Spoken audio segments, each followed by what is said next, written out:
Jelqing. All you hear for the first hour of the podcast is... Oh, great joke, Oh, is Anthony. it slow strokes? It's slow strokes. Oh, I was about to say, if your jelqing sounds like... You're doing it wrong. Oh, no way. You're supposed to go from the shaft, the base of the shaft. I'm just trying to get it over with. You would know, Jelker. I'm a pro jelker, bro. I be watching Minecraft Let's Plays and just jelking it. What even is jelking? You know, give me a definition. Jelking is like you're like stimulating your erection without jerking off. So like your dick is So hard. it doesn't matter how fast you go. No, it does, because then if you're It's going like, what's your fast, purpose? you're not going towards the point of coming okay. at all. Like, So I you're feel just like if giving you're doing yourself it a fast, boner. if you're going fast, you're eventually gonna get to the point of coming. That's like edging. You know, there's a completely different there's a game. Fine Yeah. line. Okay. There's a fine line between jelking and edging, guys. Like, come on, this is elementary stuff. What is jelking good for? They say, I don't know. if it's Healthy true. heart rates, you know, low cholesterol. No, but I think Your it's T mostly levels are so much higher, bro. I think it's mostly just for like lasting longer in bed. Usually, Oh. Okay. I think Well, isn't that I think also that's what what it's advertised for? isn't that also what edging is for? Two tools for the same device. Because also edging itself can be like a fetish or like a thing, like Yeah. having like a woman edge you or something. Like Yeah. that in and of itself is like a That's fetish. like hold up. First and foremost, that's a skill.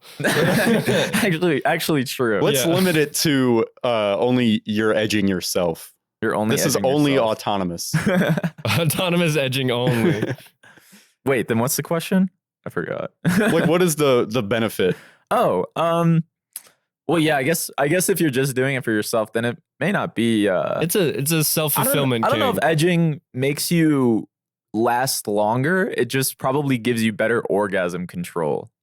Okay. You know, Oh, you know there's- that's because fair. I think No, it's like that's I think it's a fair. little different, like lasting longer versus like knowing when you're gonna come and like how to Yeah. pause. how yeah. to pause, what how to do, how to take a break, How to- think how to for a s- minute. how to step back from the ledge and peer away from the See abyss. everything in a bird's eye view. Yeah, Yeah, exactly. you really open up your mind palace while edging.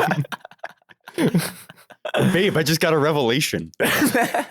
Babe, I just made a breakthrough. That's when you peak. And that's when you come. I'm not going to therapy. I just started edging. My mind is so much more clear. There's people who can make themselves orgasm just by thought Yeah, alone. hands-free coming. Dude, I fucking wish. You know how easy that would be? Like, think about it. I mean, That's like the if point. you could, yeah. Have you guys ever come from not jerking off? What? I So, feel like like, I almost in what did way? once when I was like a teenager. So like I remember one time, so this is getting really personal, but I'm just gonna fucking say it because whatever. Because I feel like other men have probably had this experience. But Fair I was enough. just like, there was one time where I was like trying to like get hard because I wanted to jerk off. So I was just like flapping my meat against my thigh. and it's just the stimulation from that. I just like kept doing that, and I was like, I eventually came. I was like fucking I Interesting. was like flicking my clit basically. Your boy clit. I was flicking my boy clit. The pussy is real. That was my front bussy. My fussy. My frussy. Welcome to the No No Thought Thought Podcast. I'm Anthony. Thank I'm you for not Alex. going. Blah, blah, blah, blah, blah. I'm Alex. Zane. Uh, What an intro. yeah. After that long segment, we're going to talk about some real shit Yeah. today. Some sexual assault allegations on Activision Blizzard. Yeah. Well, more so the morality behind it. Was it okay for those employees to get harassed? No, I'm kidding. Obviously, it wasn't okay. But you know, with Overwatch 2 coming out, there's a lot of critics saying that people are like hypocrites for playing the game because of the whole Yeah, all the weird shit allegations. going on in Blizzard. weird which is shit. a lot of weird shit. The thing is like, does Blizzard get any like advertisement space on Overwatch at all, other than like hosting the events and BS and stuff? I don't know. I don't think there's any ads in the game. So ultimately, regard. if you hate Activision Blizzard, the message to the world, if you will, play their fucking game. Don't spend a goddamn dime. Yeah, Make just them play keep it for their free. goddamn servers open and like just free to play this shit until it burns to the ground. Just enjoy it, dog. Yeah, Yeah. that's the thing. Like playing the game itself, I don't think gives them any money. Yeah, no. I mean, I guess you could argue they're that Bitcoin mining off your machine. Yeah. They're harvesting your GPU data. No wonder it fucking runs like shit. It actually runs kind of well. I've been getting like weird lag spikes recently. Oh, so- also, I mean, I guess they could be like selling your data, right? Well, no, what I was gonna Maybe. say is that they can use that as like a like, hey, we have 1 million players that are doing, or 1 billion players playing this game. You know, they're not spending a dime on it, but we have access to all those eyes. You know what I mean? And then maybe like they could use that as like a jumping off point.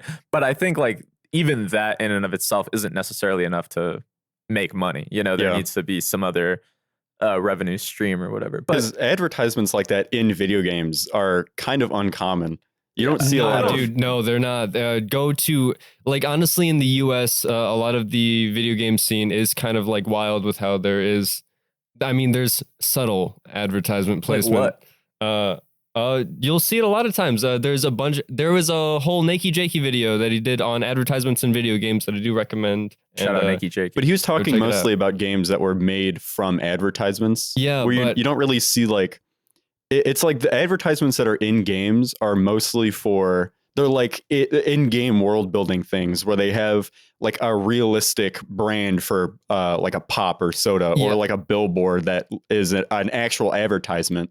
A lot of American video games have to avoid copyright and stuff, but a lot of foreign game developers, they don't really like give a fuck. And so especially like Hideo Kojima, a lot of his Metal Gear series, like they have like references to like fucking shit and all that stuff. They just have a bunch of advertisement placed Yeah. within the actual game itself. Also, like something, because like it also goes on with, or like another thing like that happens in art with like the whole product placement thing is like Code Geass. I'm pretty sure like in the original, like they have like Pizza Hut like Mhm. pictures Yeah. and shit, but in like the American release, there is all that shit is just whited out. In Shrek, there's Burger King. Is there actually? Yeah, Oh, no way. I'm like They're nearly positive. subverting you. Hold man. on, I'm gonna Jamie this because I remember seeing it when I was watching Shrek as a kid, and I used to be like, "Oh yeah, that makes Are you sense." sure it wasn't White Castle?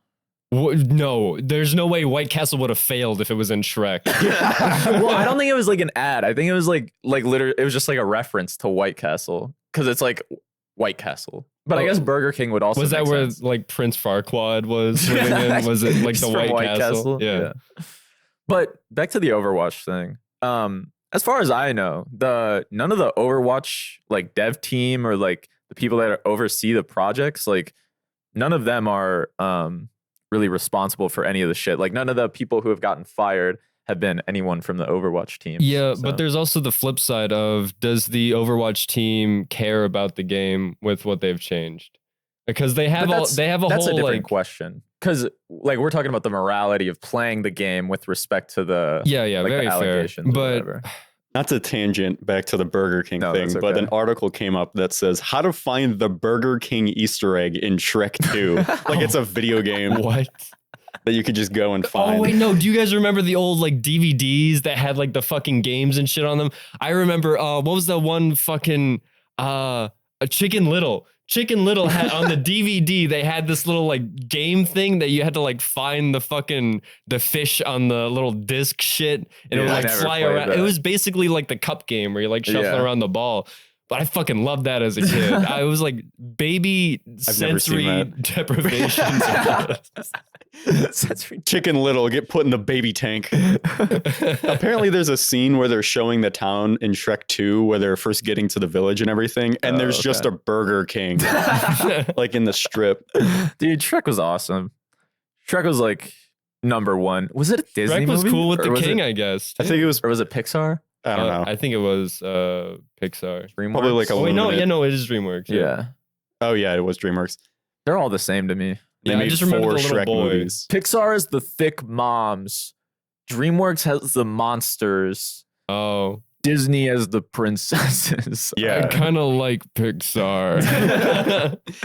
Anyways, Pixar supremacy. Morally, I don't think there's anything wrong with playing Overwatch 2 or like playing games by Blizzard and Activision. I mean, personally, I don't like a lot of Blizzard and Activision games just because they're usually dog shit. And if I don't want to play a game, I'm definitely not going to play it anyways. Like Call of Duty nowadays has gotten so dog shit. Yeah. Overwatch 2 is really the only game that I would say I'm like actively playing by Blizzard the only and Activision. Blizzard game, yeah, really. I used to play like a little bit of Warzone, but kind of died off. The morality of it goes back to what we were talking about earlier with the ability to monetize that, because if you're actively paying money for it, then you are actively supporting it. But I feel like it's a little bit of a gray area to say that just playing the free game is supporting it. Fuck, wow, dude. Unprofessional. Who doesn't put silent on their phone? I generally put silent on my phone, but there was a game I was playing, and I like every time you get wanted to hear the cute sounds. Every single time you get a new costume, you get a new soundtrack, and they paid money. Like it's actually a developed soundtrack, so it's like okay, I at least want to listen to it.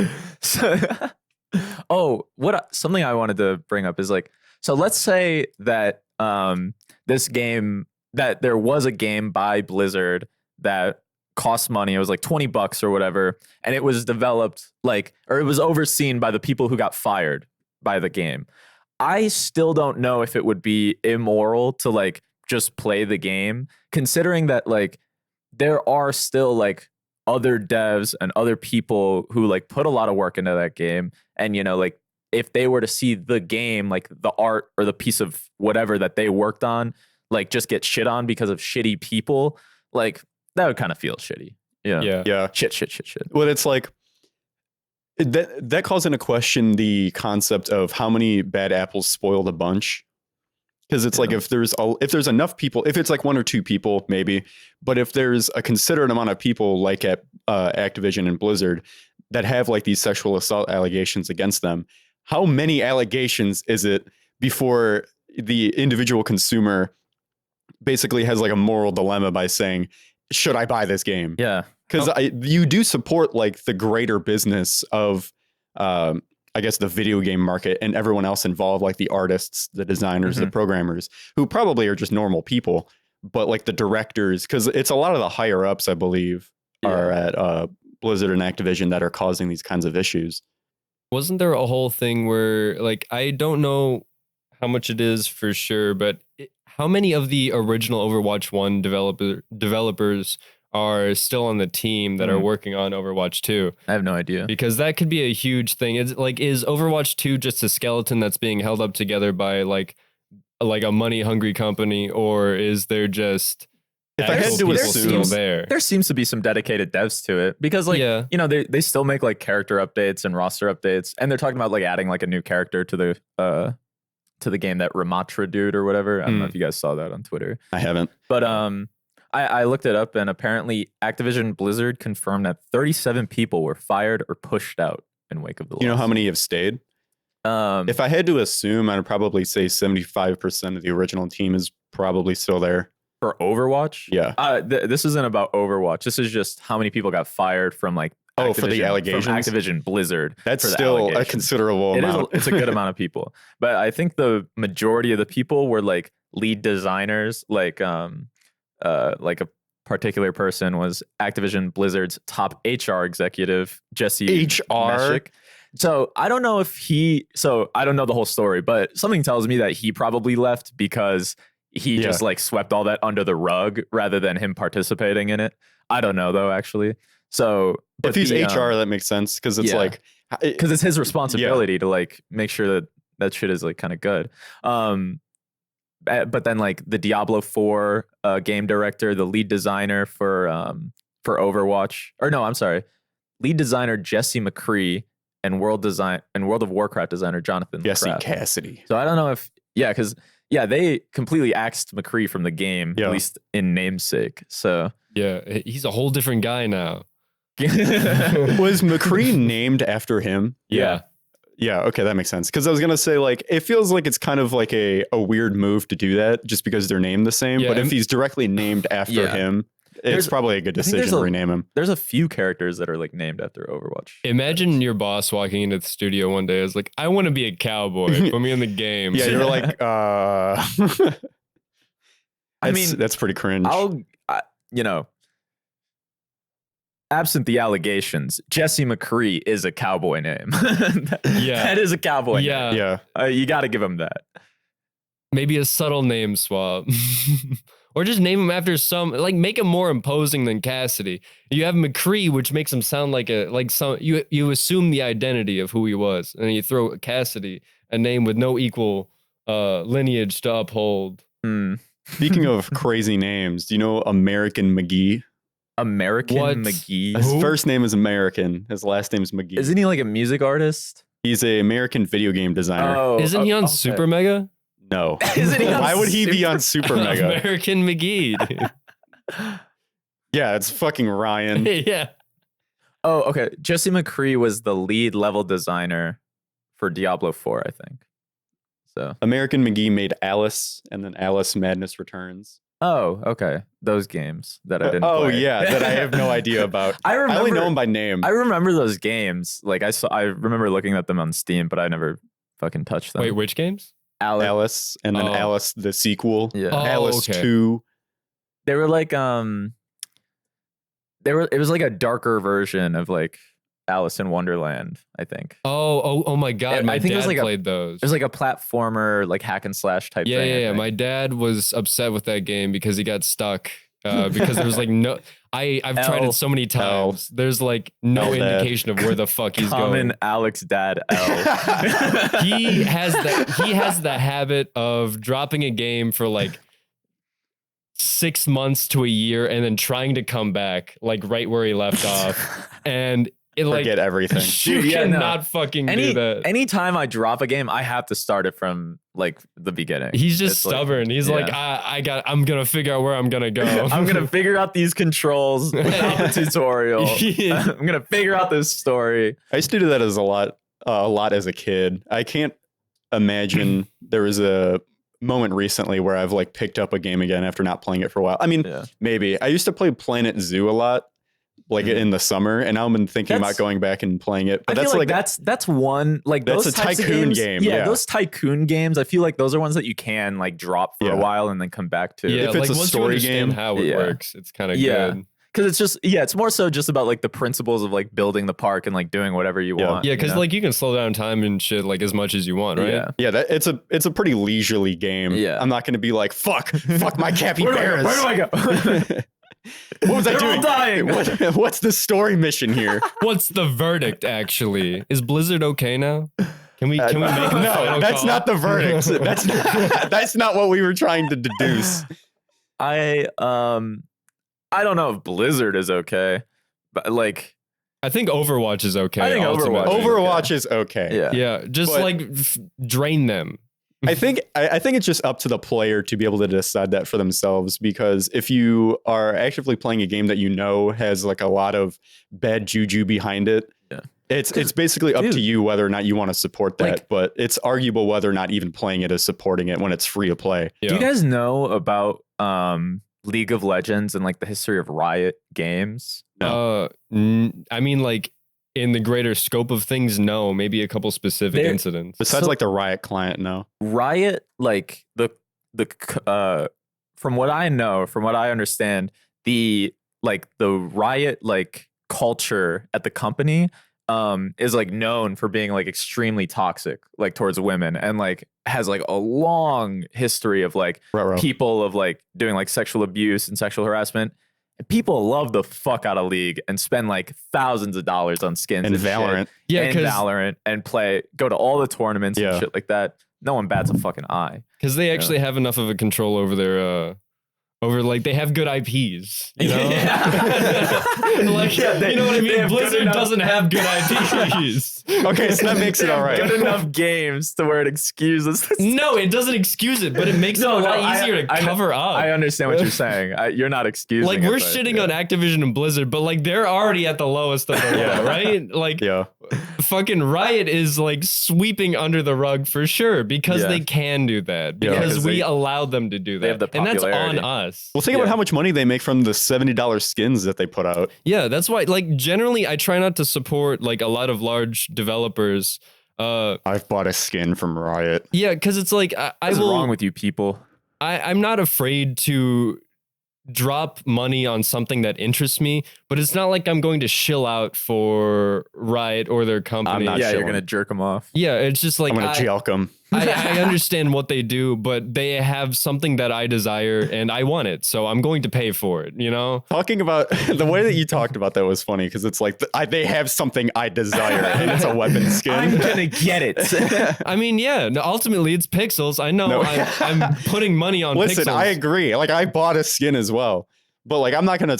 If I spend anything more than like $20 on a skin, Yeah, that is when it gets a bit ridiculous. I'm not like desperate for these skins. I'm not like sweating. there's like something that might like resonate deep within me. It's like if I get this, I will be happy for a little bit, just specifically because it looks so cool. I'll get some cool dopamine. Yeah. It's like looking at good art on Twitter. It's like, you know, I'm gonna go purchase whatever fucking art from this artist if I like their art. Also, it art makes you feel designers. cooler in the video game. Yeah. And I think we don't take into account the cool factor enough, you know? Yeah, I mean, like I'm appreciating the intellectual property that it is.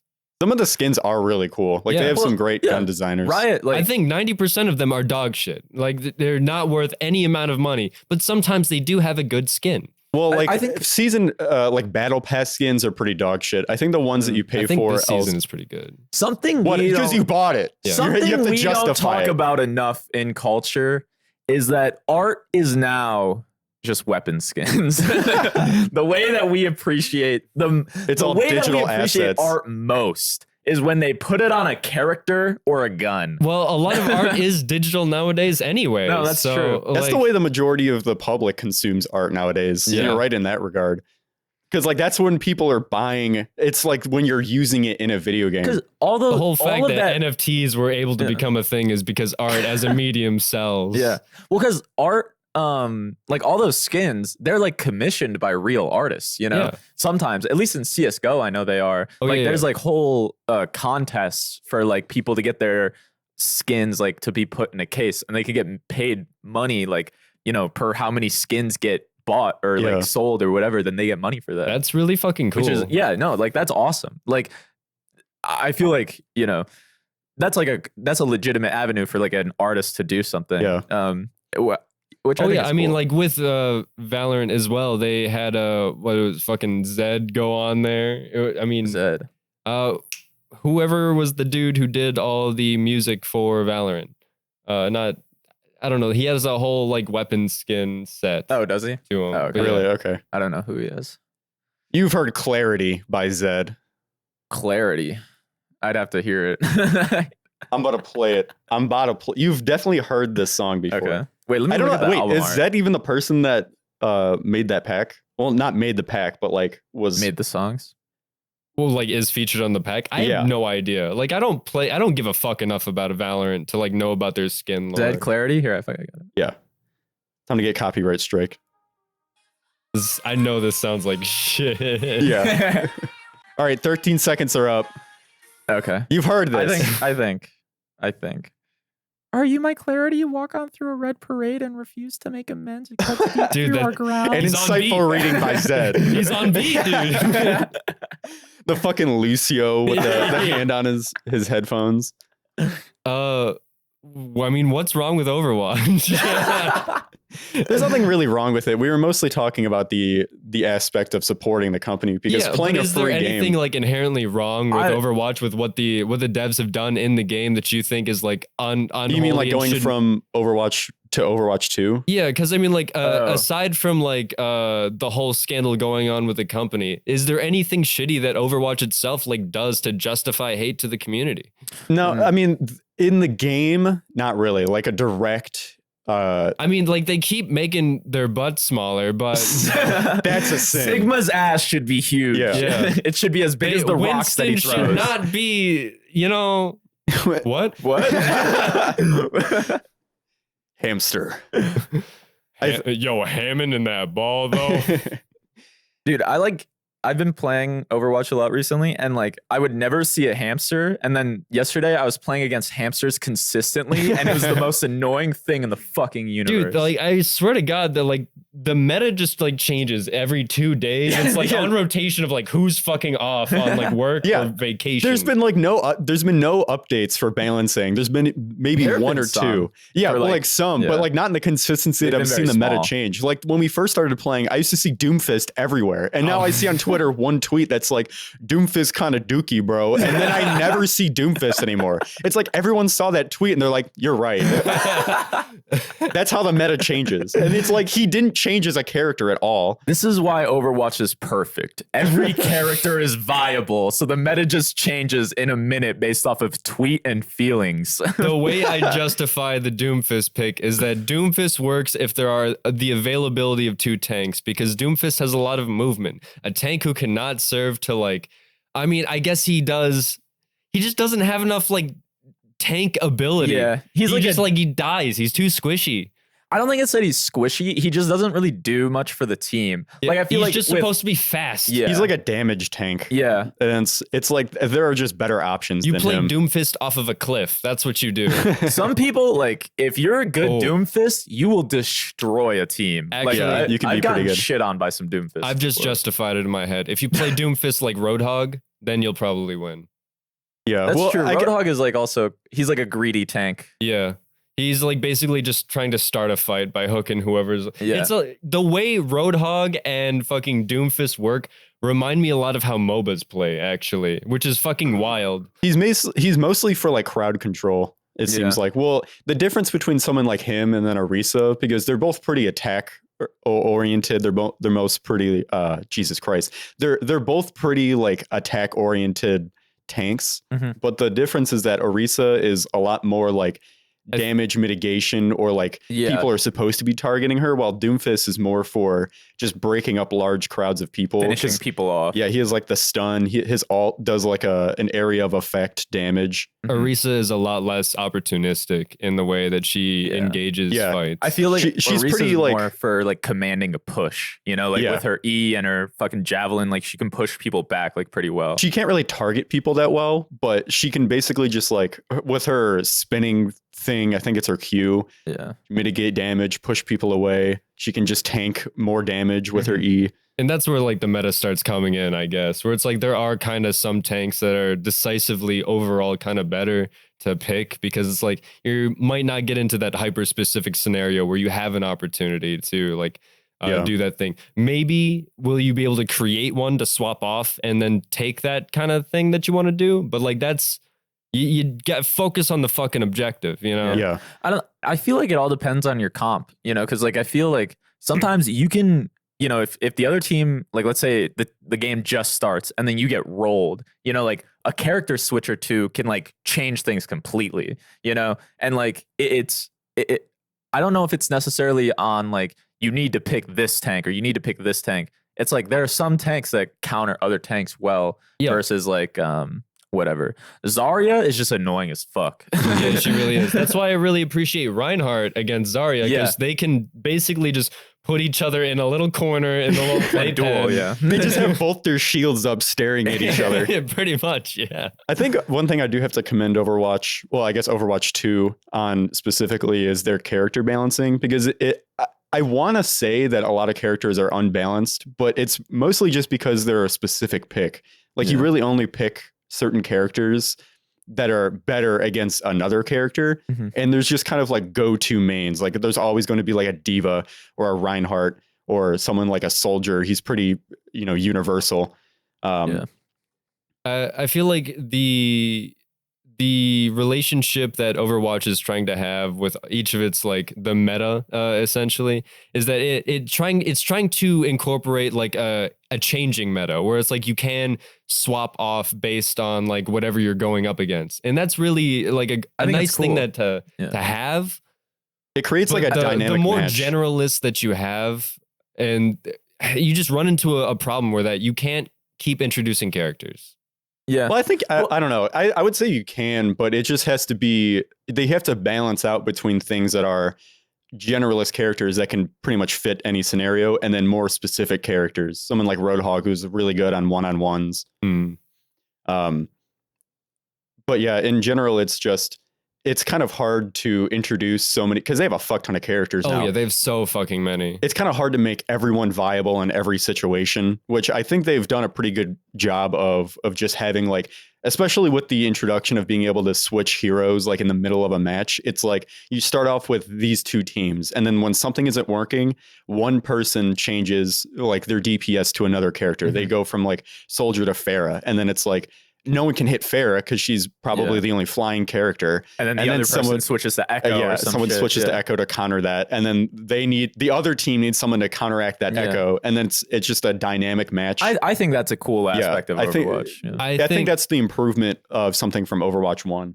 I think the problem I have with Overwatch is that from Overwatch 1 to Overwatch 2, they weren't able to change the IP whatsoever. They weren't able to do too much with it. They weren't able to change anything about like the lore that is established, and they're afraid to kill characters. Well, that means that people can't play those characters. You introduce replacements that ultimately the game will need to change, right? So hang on. Kill someone. What about kill Genji? What about like games like League or Dota?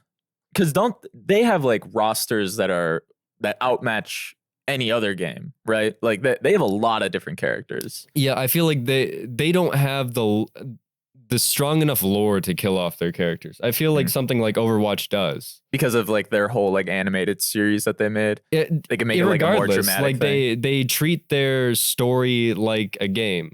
Or I mean, they treat their game like a story. And so they have the narrative to kill off characters. Yeah. They have the ability to write off people. Whereas like you have these League games and these like these other MOBAs that like, yeah, there's a universe, but like what's really going on and who's really paying attention to it, you know?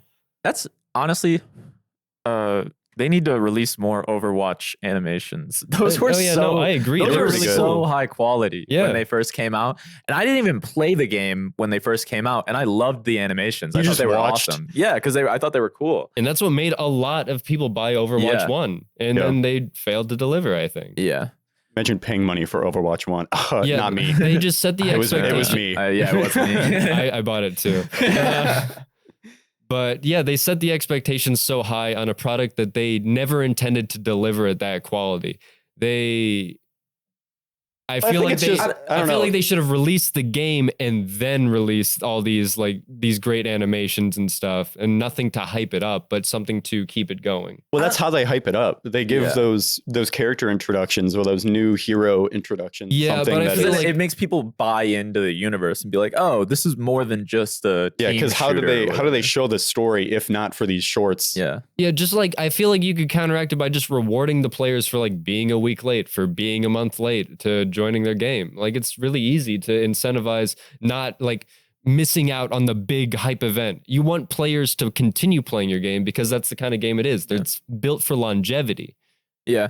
Well, also, I don't know if it was a problem with their intention, like their intentions with Overwatch 1, or if it was just a matter of maybe funding or lack of proper oversight or something like that, you know? Yeah, like, maybe. Because how much are they allowed to like give out loot boxes? Yeah. How much are they allowed to, provide for the Because community? then people have all the skins that they're just selling anyways. Yeah. Like they want people to buy loot boxes, so they have to incentivize it a little bit by giving you some every once in a while. And so, I mean, I would imagine being stuck with Activision and Blizzard, you're not allowed much on like the monetary side of things. This is just me jumping out on a limb here. No, I'd probably agree because like I think every one of Activision Blizzard games has like a battle pass. Well, yeah, like, but ultimately I don't know the inner workings of the financial details of this. Right. I don't know how they're allowed to distribute their funding. But I imagine with working with Activision and Blizzard, if you are not allowed to do anything monetarily and it all goes to your founding company, you're only left with gameplay. What do you do? Right? Like make the game good. If you can't change the story and you can't change the way you handle like skins and transactions to support your development, what do you do? Yeah, I think that's a major problem with a lot of multiplayer oriented games nowadays, because they want to do way more with it, but it's like, how can you really? Besides balancing, adding characters, and, Yeah, but like changing maps. continual Yeah. multiplayer development. Yeah. It's a weird like existence that we're in now with like the current, I guess, Because like, there's so many multiplayer games. the current paradigm of gaming, where it's Yeah. like a very big multiplayer format with battle passes and skins and like that sort of thing. Like that's like most of the top games right now, at least like the ones with the biggest player bases, other than like Minecraft Yeah. or some shit. Yeah, Tired of we've battle just been passes. enjoying the indie game process. Yeah. Because all the indie games are the games that you would probably want. Like all the Yeah. AAA games are those multiplayer games.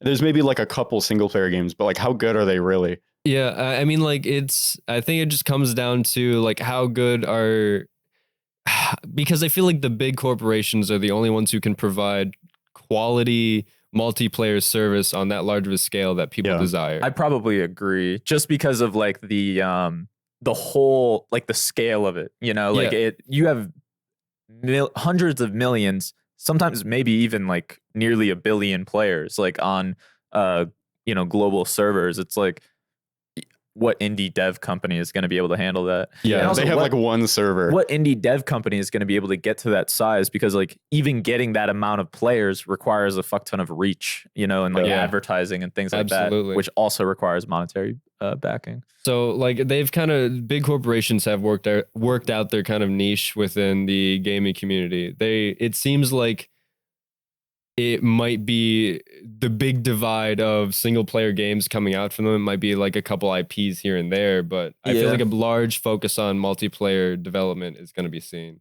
I mean, even look at Nintendo. They've made 3 Splatoon games in like 10 years. Yeah, very fair.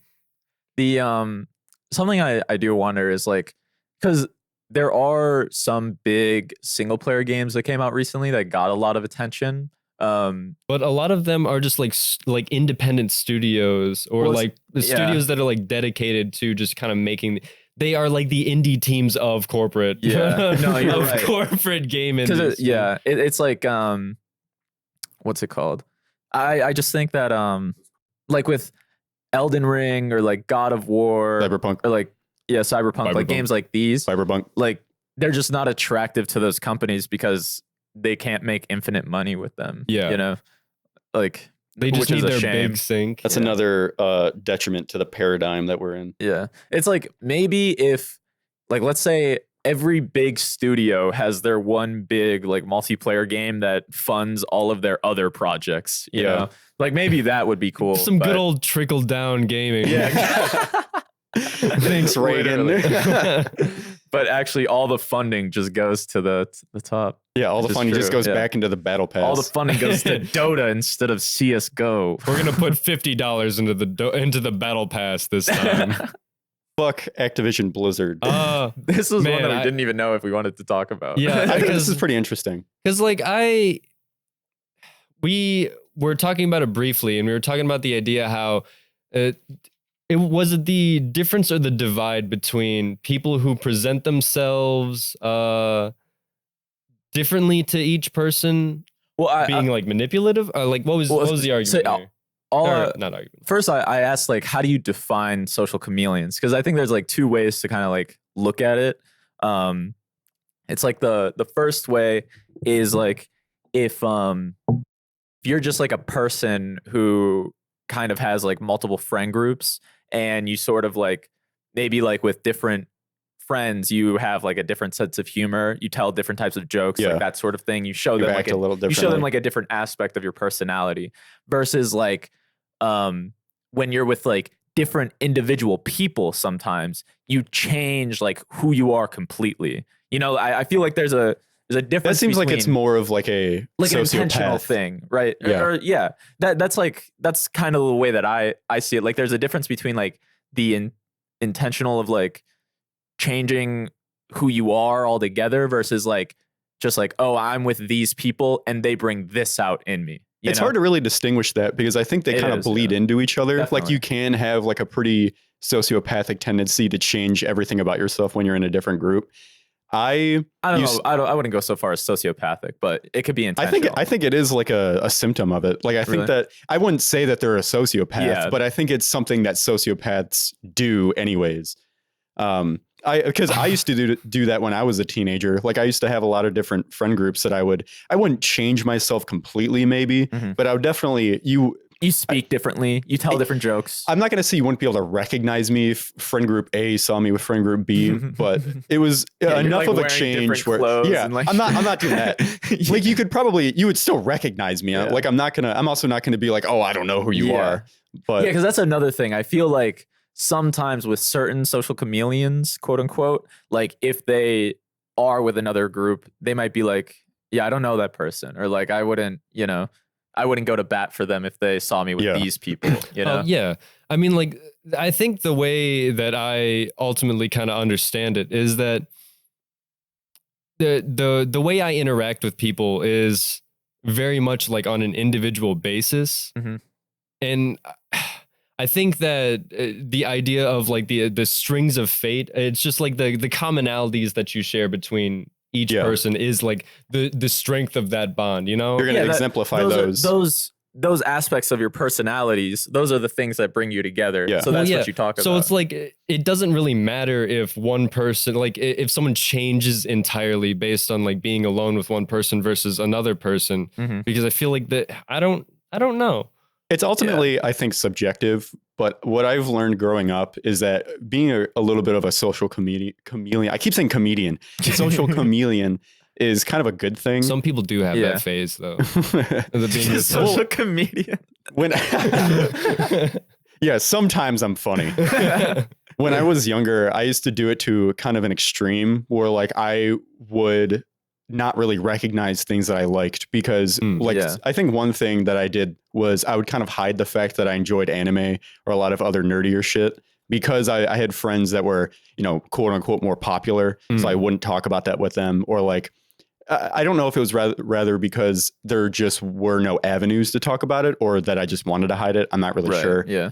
It's hard to know like what comes first. Yeah. Like did they say some weird shit about not liking anime, or did, it was probably that. Yeah. Like they were like, oh, that's weird. And I'm like, to be fair, even if you watch anime, there's some things that that you should hide about anime. There's like an inherent understanding, you know? The thing is, like, if you watch anime, like there was someone at work that I talked to recently where he had a bunch of stickers on his his file cabinet, and he's the only dude in the office who like is open about liking anime. Like he has a calendar of like My Hero Academia, and I walked past him because I was working on a machine that was in his station, and I was like, yo, I like your calendar, or I like your stickers. And we talked for like 30 minutes about anime. But it's like, if I went to somebody that didn't know anime and tried to explain this to them, like, no, the teenagers have big boobs because of the plot. Like they wouldn't understand. It's just kind of like a mutual agreement that anime is a little weird. Yeah, walking past people like I imagine that if I were to walk past someone with like some anime paraphernalia on their desk or something, it's just like, oh, you like anime, that's cool. I know what you do. I know who you are. I know who you are. It's also like, what kind of anime do you like? Do you like shonens where you're into the adventure? Like, are action? you a normie? Yeah. Do I get to judge you today? Oh, you have a high school DxD sticker, I see. Or are you watching borderline hentai? Yeah, that's what I'm saying. Like, there's a kind of a distinction there, but generally, it's like anime fans know their passions a little bit weird. we all shit on each other, honestly. Yeah. Because like people who watch anime, they can converse with each other, completely disassociating from the fact that there's a lot of like somewhat weird stuff in anime. Not all the time. It's like having horse blinders on at every given moment. I mean, specifically in My Hero Academia, the one girl who has like the fucking huge tits who like creates stuff out of her chest. Oh my God. It's like, it's like cool ability, but weird. Like you didn't need to do that. You could have just made it come out of her stomach or something. Well, I guess she does do that sometimes. Or it could have been out of her chest, but normal sized titties. Yeah, normal sized boobs. Anime is what I imagine to be the manifestation of an eldritch deity. Like there's just like there's lurking chaos in every single corner of anime. But like you're intrigued. You're like, oh, I want to see what it's like. But then bam, you're insane. Yeah. And you watch High School DxD. Bam, and titties. Bam, titty brain. Yeah. Yeah. I kind of agree that it's like, I think even if it's intentional or not, it's probably still a good thing to be like a social chameleon, quote unquote, because like it's kind of hard to like. You can't be truly yourself Yeah, in all these no. different Like, situations. it's always nice to like, oh, be yourself, but it's Yeah. like I can't be myself at work. Yeah. Like, I think something that I've learned growing Yeah. up was I used to call these people tofu because they basically just map to themselves to whatever they're around. Like Yeah. they're just getting the flavors of whoever they're with. But I think Alex said this earlier, but when you're with another person, either individually or with a group, your interests that they also share will be exemplified yeah, through your like when I have a friend that enjoys anime, back to that example, like we're going to talk about anime. yeah. Like, oh, did you Nowadays, see I that new wouldn't episode? hide it from Yeah. someone else who doesn't like anime. I'm going to be like, yeah, I like anime. Yeah. I think that's how you be true to yourself, Yeah. but you're still like that. Social comedian, God damn it. Social chameleons, I feel like is kind of like insulting if you called somebody it, but I don't Yeah. think it shouldn't. I don't think it should be inherently Yeah. insulting because that's just a way of how humans interact. Yeah. Like Agreed. my experience with like how I've made friends and like talking to new people growing up is like I try to find something that we have common interests with. I'm not going to find somebody who has everything that I like or everything that I enjoy. And if you Oh, did, absolutely, they'd probably be annoying. Yeah. I could be friend if there's a clone of myself, I could probably be friends with them. I probably couldn't. Yeah, if Wait, it's my anything, clone? No, my clone. If it's anything off of 100% match, no chance. Wait, what? Like if there's one thing different, 100% me on the other side. Otherwise, no. Well, because you guys would have the mutual understanding that to be we like, hate yeah, that one thing that We're like, isn't us. yeah, you know, I like everything. You know what I masturbate to. God, that would be so weird to like be able to have a conversation like with you, like an actual embodiment of yourself, like in someone else. There'd be nothing you know? to talk about because Well, we no. know everything. Yeah, but also, Well, I mean, It at might- that point, are you guys split? Do you share the same consciousness, or are you just like parallel beings? No, we're just parallel. But the Yeah, I fact think that that'd we be know that the parallel. other person is a clone of you, it's like you know exactly what I'm feeling. although here's what I would say. I think clones, I don't know if this is true, and I don't know if any of us know if this is true, but I feel like if I were to make a clone of myself that had like all my same Neurons, like and- ambitions, thoughts, beliefs, whatever, although it was just like born that day, like there's like a growing up that happens like when you're younger and you like question everything. You know what I mean? I feel like if there was a clone, maybe they'd be like questioning me about like, why do you do this? Why do you do that? And then Yeah. I'd have to really like search Think and about find it. the answers. And Well, think about but it. that's a weird dichotomy because then they would know why they would do that as well because they do True. the same thing. They're not like a one-to-one, like they're mimicking your every move, Yeah. but it's just another person that is you. So like if you do something that you may not fully understand yourself, well, I guess, yeah, because then that question could still be posed. 'Cause Like, then why have, would we they do have like this? a refreshed vision on it. You know, like Yeah, they're coming they are- at it with new eyes. Well, I mean, for them, is it not just like coming out of like sleeping? Because it's like we go to sleep every day, and it's like we come up, and it's like, well, we have that new refreshing like kind of thing. It's not like it's. I don't know if 'cause it's the your same memories thing would be as- continued. Because if it's 100% you, your Yeah. memories would be continued up until the point that you guys split. Okay, I guess. So it's like you're literally just like waking up from a nap essentially Yeah. into your body, which may and or then may there's not be another, yours. there's another you somewhere. Yeah, the only thing that changes in your mind is the idea. There brings into the question of, am I the original or not? Yeah, and it's just true. how do you deal with that? Say that you know that this person's a clone and the clone knows that they're a clone. Yeah, Like how they came to fruition is basically out the window at Yeah, this like, point. so It's if- mostly about a character to character who just is also you. all right. How would you react if like you came up and walked up to yourself today and said you're a clone? I would beat the shit. I would kill him. Like I have to prove that I'm not the clone. how upset are you? It's like, I mean, yeah, sure. None of the things that you could have like you've done in your entire life are what you've done, but like you're also that probably means that you were born like fucking 3 days ago. Dude, you know, if there was a clone of me that say I'm sitting in my computer chair and I hear someone walking down the stairs and I turn around expecting to see Alex and it's me, I think we have a mutual agreement that we have to fight each other. That you have to fuck each other. Fuck and then fight. One of us has to die. We have to praying mantis style this because whoever wins is not the clone, because it doesn't matter what happened. It doesn't even matter who was the original clone or not, because whoever wins just isn't the clone at that point, because no one is going to tell you otherwise that you aren't a clone. A clone, right, is like it's like a copy. So if the original is destroyed, the copy is now the original, right? I would There's probably nothing that gaslight says myself into thinking the other one was a clone. you would genjutsu yourself. You'd be like, you're the clone. You're like, no, you're the clone. And then Peer you get into my eyes. Yeah. Soul swapped. Doesn't matter who's the clone now. Do you We're think the you'd be able clone. to persuade yourself to do something like that? What, to fight myself? Yeah. Or like well, to just do. coexist? I guess do anything. I think I would understand. I would have a mutual understanding of the hustle that needs to be pertained in my daily We have life. a similar grind set. I feel like we would just move in together and be like dual income household. Yeah. Like, let's fucking get this bread. In reality, It's like I'm a you pretty can now like, live your entire fully realized life right now. I'm a pretty peace-oriented person. So if I had a clone of myself walk into my life, we would probably work together. Yeah. Like I would have no reason other than to trust this person, because that's basically what I do anyways. Even with strangers, I'm like, there's at least a certain level of trust. But when it's me and I know he also has that trust, it's like, why do anything other than peace? Yeah.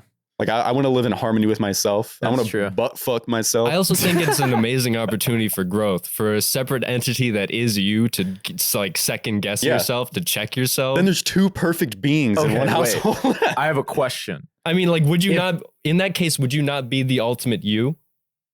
I don't think you'd be the ultimate you. I think you'd have a better way of managing your flaws, because then you can see, it's easier to recognize flaws in other people. Yeah. So it's like when you see yourself doing something that's flawful, you're like, okay, full of flaw. Like if my roommate clone is not washing the dishes, I'm gonna be like, dude, you need to wash the dishes more. And he's like, you do too. And I'm like, you're right. You're right. Wait, I have a question. If you're in a relationship with someone and then your clone approaches you, and then you're like, I'm gonna fuck my clone, is that cheating? I think we've talked about this Because before. this is also the question: is it masturbating? I don't think it's masturbating. No. I think I don't think you could really consider it masturbating first and foremost, just because it's not like a self-fellatio. I guess in like some you're fucking yourself. Yeah, but that's what I'm saying is like in some expanded mind, it's super high bullshit. It's like, yeah, I guess, but I don't really agree. We're talking about parallel minds. This is me. If you are inhabiting this clone, then yeah. But if this clone is a different person, just you, then no. I feel like seeing is how the physical body derives pleasure for the mind. I feel like I would be upset if I wasn't involved. Yeah, I know. So if your clone is fucking somebody, you're like, come on, dude. Because it's me. Like, how upset can I be about me doing the thing that I probably wanted to do? Yeah, you're on like a Tinder date, and the date's like, actually, I want the other one. You're like, what the fuck, dude? I'm literally him. Here's the thing. Would you look out for yourself in that scenario? I'd be jealous, but I'd be like, fuck it. I don't care. Whatever. Fuck you. Okay. Would you invite your clone to a threesome? Yes. Absolutely. Yeah. No, for sure. There's like no flaw in that. No. Yeah. There's no. I know exactly what he needs to get done.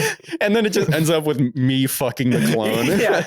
You paid a lot of attention to yourself last night. Because he did to me. Because we're thoughtful. Okay? Yeah, we understand each other. I feel like if you're having sex without your clone, that's just fucked up, man. Yeah, it is kind of fucked up. Yeah, if you've got a clone and you're not including them in bedroom activities, something's wrong. You're a bad clone husband. Yeah, you're a bad clone friend. Get out of here, husband. God, I want that Clussy. Anyways, back to the whole social chameleon. No way, we were. That was a long from tangent. I think it's honestly kind of a life skill to be able to adapt to those different scenarios, because I think that's how you make friends better, more efficiently. I feel like it also helps you manage like fear pretty well as well. Because it's just like you interact up to the point where you are socially like safe, like where you feel safe being interacting in a social space. Yeah, you don't need interact anybody up to that limit. You don't go beyond because you're not forced to, you know?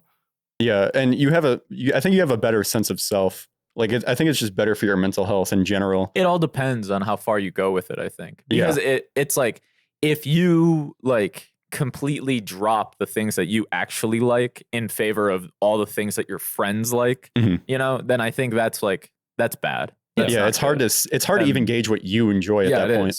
It is. Because it's like, and also it's not bad to like only enjoy certain things with friends. Like, you know, I only like playing this game if I'm playing it with friends. Like, that's not like a bad thing, but it's also something you need to be able to recognize, you know, like, absolutely.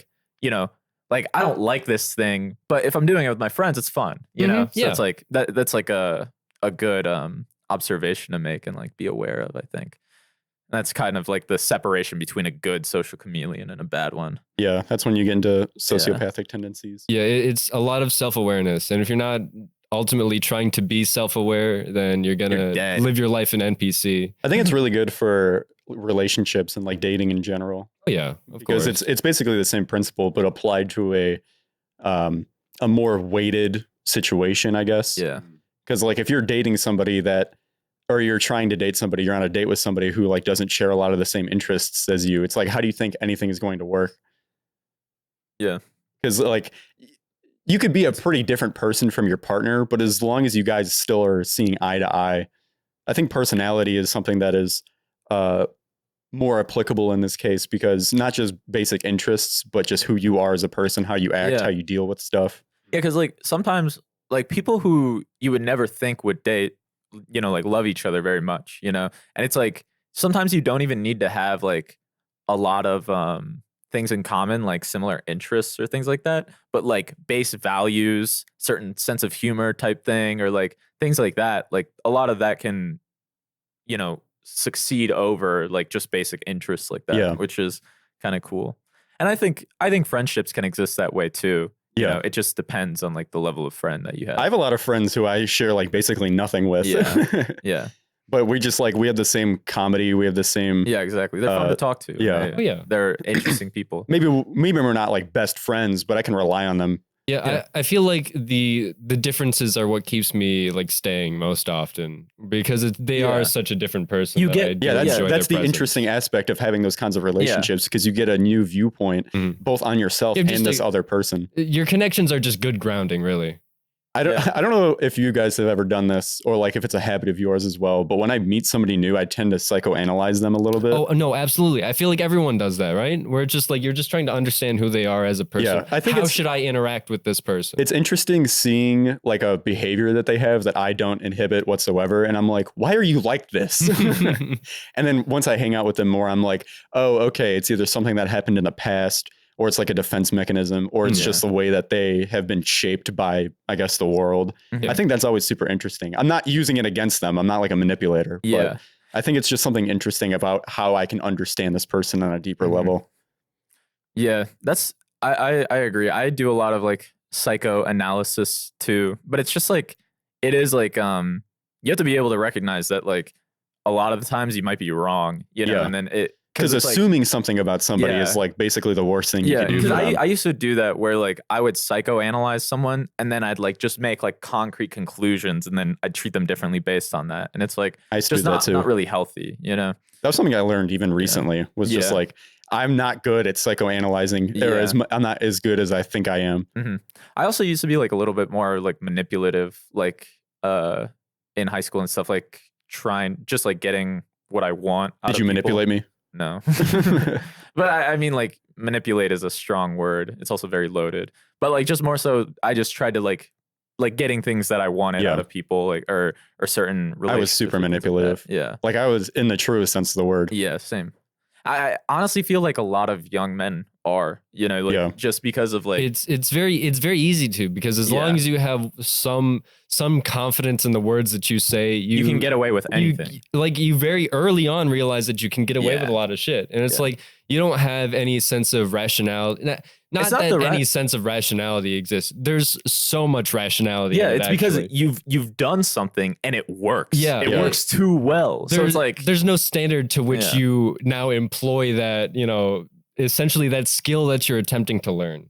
Right, because in life you probably will need to manipulate people, like your bosses, or doing whatever the fuck. Yeah, it's like you're gonna need to do something for your own benefit. You have to. Yeah, manipulation is a loaded word, but manipulation happens in a lot of really small, like subtle ways all the time. Absolutely, you know? Like you work for your best self. Yeah, and it's not even always bad necessarily. Like asking for a raise is, I guess, manipulation, but it's like it's not. It's like I'm gonna guilt trip my boss for, you know, making me work 40 hours or whatever. But it's like that's just what you do. Otherwise, it's just you live your best life, and however you got to do it, I can't really fault you for it, you know? I think manipulating people on a smaller scale I think that's where it becomes more negative, because when people try to manipulate other people to do something for them or like act a certain way for their own benefit, I think that's when it gets pretty toxic, because there's, you know, a lot of scenarios throughout my life that it's just been like that. And it's like, I understand where you're coming from, but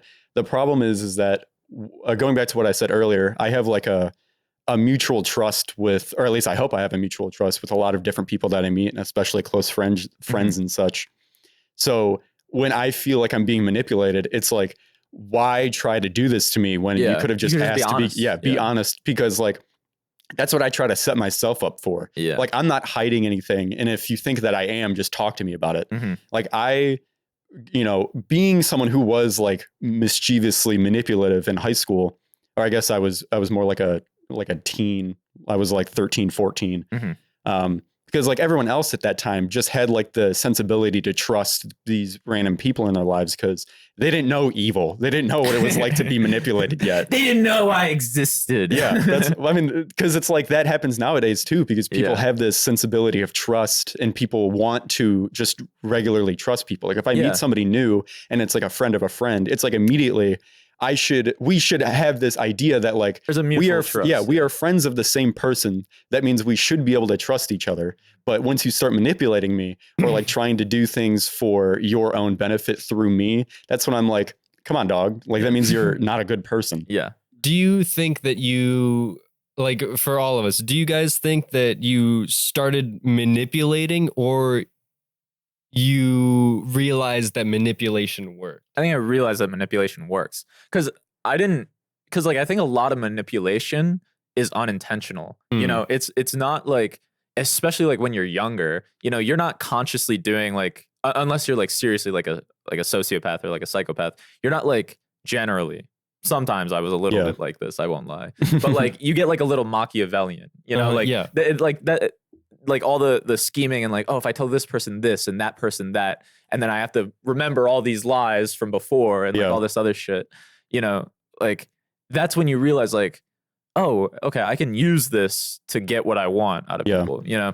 And it's not like, it's just like a mechanism for like making friends and like gaining like influence or whatever in your circles, and it's just like because it works. You know? I did it for attention when I started, because I was a very emo person, so I'd be like for attention.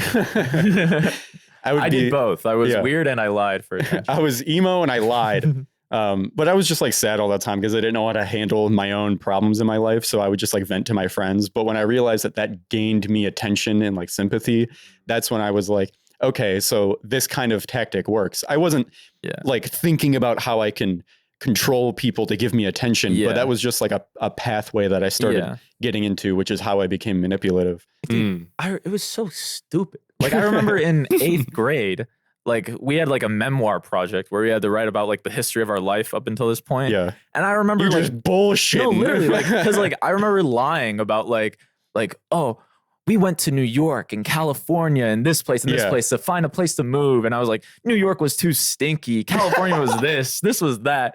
And then I'm like, but we chose Ohio. That's great. And I'm like, The teacher did not believe that. Yeah. I don't know of any of them.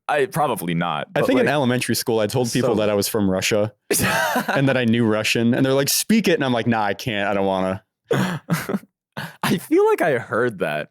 I like from downstream from someone. I did this in elementary school, and I didn't meet you until like freshman year. But we went to the same middle school, right?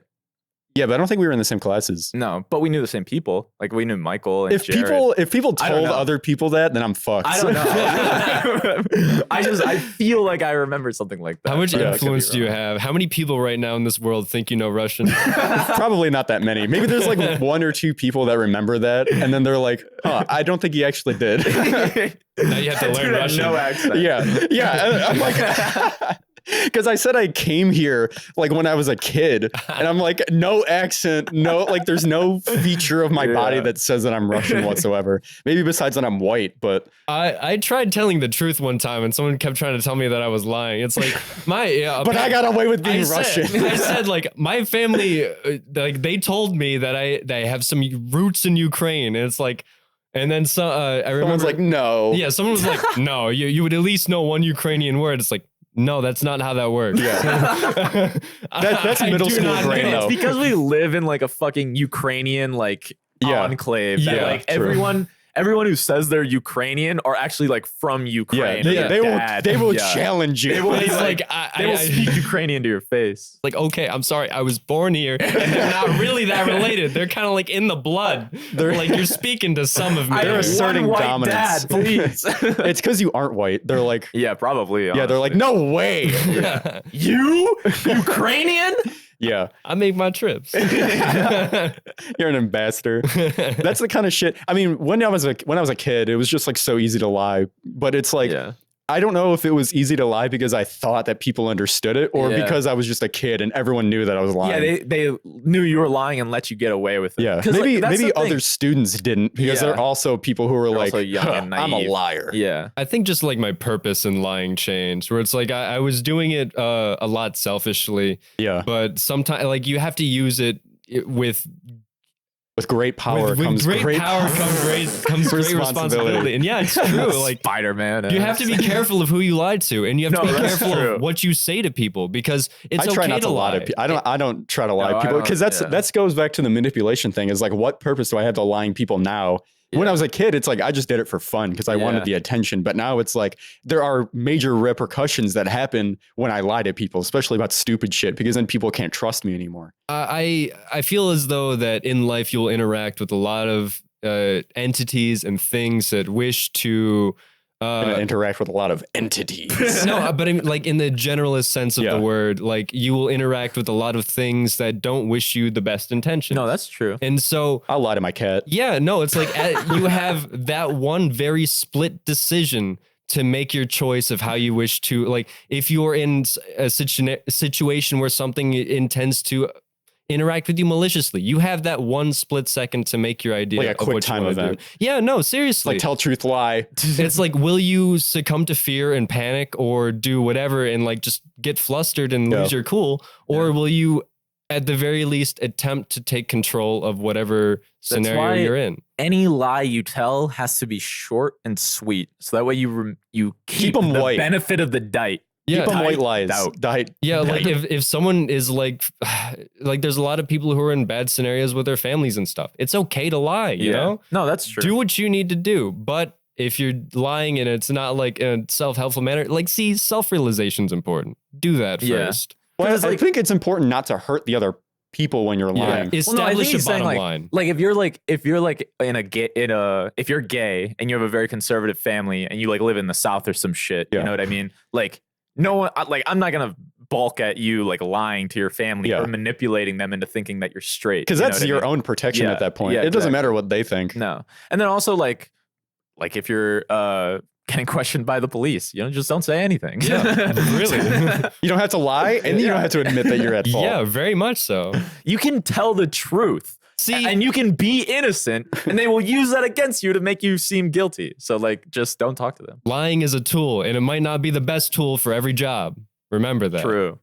I still don't try to lie to people, but if I'm, No. it's a good point though. Like when I'm flustered or I'm in a situation that I need to act quickly, I can see myself lying just to get out of it, or like just to, like, I think about this a lot. Responsibility. Maybe, yeah. Well, like if I'm on the street, I think about Just this a lot. self-preservation. Where there's a lot of YouTubers or there's a lot of like content creators who go out on the street and they're just like talking to people. I'm lying like a motherfucker in those like phone or those iPhone interviews where they're just like holding up a phone. Do you get interviewed often? No, but that's what I'm saying is like I imagine being in that scenario and it's like, oh yeah, what purpose do I have to tell the truth in this scenario? Unless it's like a study, then I would tell the truth. But at that point, it's like they're doing it for content. It's no sweat off my back to basically give them content. Yeah. It's also like I'm flustered. Someone just is running up to me with a microphone asking me questions. Like I'm probably going to say some bullshit. Nah, they get lazy with it. They wait for you to come to them. Would you eat ass? And then I'm like, I think the election was stolen. Like, yeah, like that shit. No, but I have the nuclear launch codes. Like people like make fun of like all This the podcast has been flagged. people make fun of like The Kremlin already downloaded our podcast. yeah. No, literally, we have fucking Russian downloads. Yeah, of course. The only download that we have in Russia is in the Moscow. Kremlin. Yeah. Fun. After we mentioned Ukraine. Yeah, it was the Ukraine episode specifically. So that's really fun. Yeah. Hey, Russia. Hi. I'm sorry I lied about speaking your language. I'm sorry I lied about being from Damn, the we were motherland. thinking we could use him for a scout. Now they're going to have 2 downloads and they're like, oh, the operative's dead. We thought we had him, but What's my sleeper agent tagline? What word? your activation. Would you like to code. know? Yeah. Yeah. Yeah, I want to know. It's like blueberry pie, but in Russian. What were you going to say? I forgot. I4core. We were talking about lying, phone interviews on the street, eating ass. Yeah, I feel like a lot of those interviews about like certain people's political beliefs, like you're being like kind of ambushed, and it's like, you know, It's a really, yeah. most people don't like have like a fully fleshed out opinion on like everything. Like I don't. I'm ignorant to most things, and I'll admit that. But it's like, you know, when you get like something shoved in your face and like someone's trying to get a bit, it's like, fine, I'll just fucking say what you want to hear, you know? Or it's also like there's a lot of nuanced topics. Like everything is super complex in politics that people don't usually understand. Like the majority of people understand politics at face value. Like no one's going in depth into a lot of the topics because they just don't necessarily care to. They're looking at headlines and stuff. And, you know, we've talked about that a lot.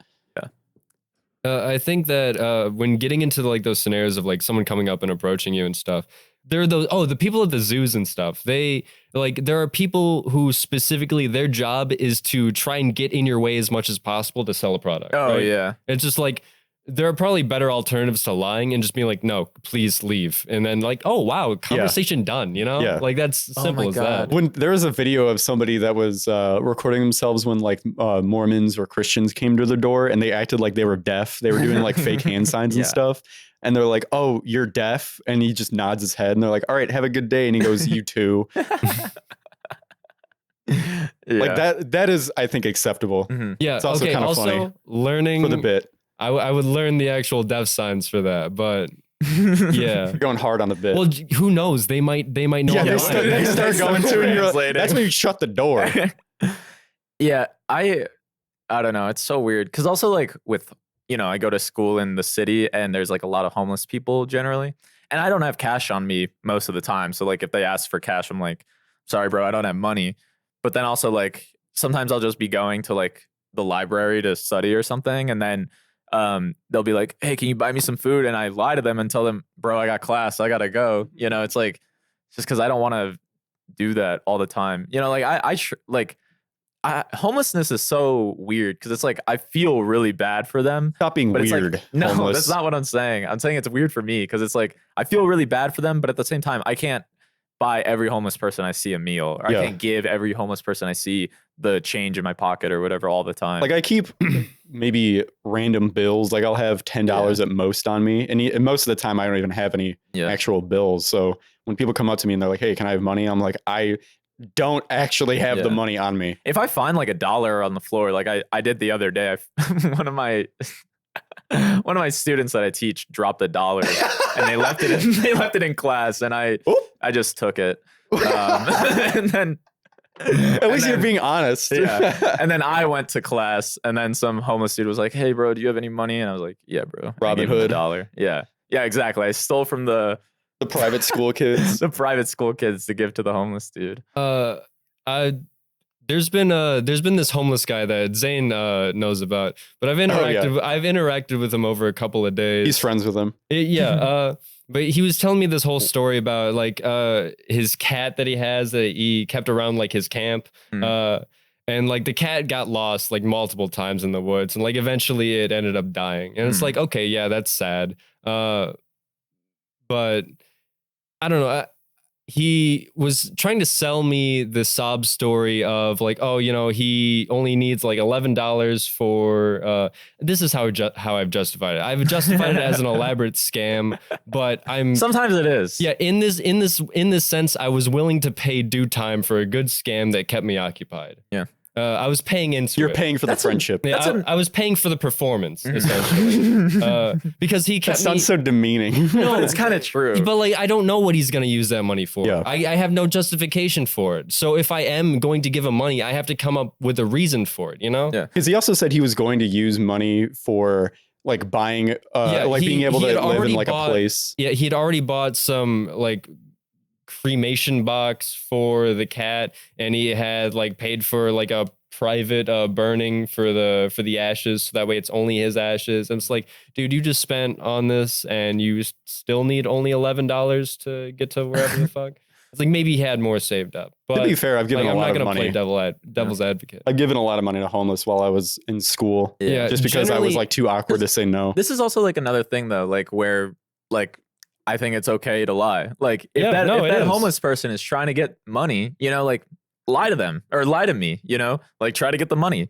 You know, like there was this guy. The art of the deal. No, literally. There was this guy who told me like I was on my way to class.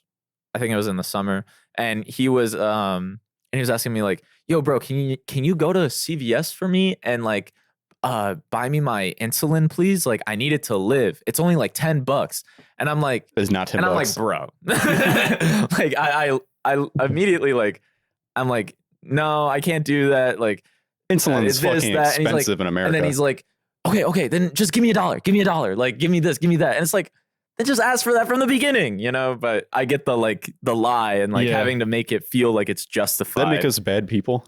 Huh? Does that make us bad people? No. I mean, I think that's one of I don't think those. it makes the homeless person a bad person for lying to me about trying to get the money. Yeah, you know, because it it's truly just- is the art of the deal. Yeah, and they're desperate. You know, they need the money, but or they want it to get high or whatever. But you know, that's also like a whole other thing. They just want to be okay with existing. That's what they're doing. Exactly. I'll give a homeless person money for drugs. Yeah. Going through withdrawals like that's probably awful. Well, that too. I mean, you're right. Like if you're homeless, like does that deny you the right to have a beer or to do whatever? And if you are homeless and you can't get a job and you're like stuck in this forever cycle of just dog shit, it's like, what even is my life worth other than like me getting this bottle and just drinking? You know, honestly, like, do your thing, right? Because if you get the $1 out of me, good for you, bro. Yeah, Wine moms are like, I respect the hustle. Yeah.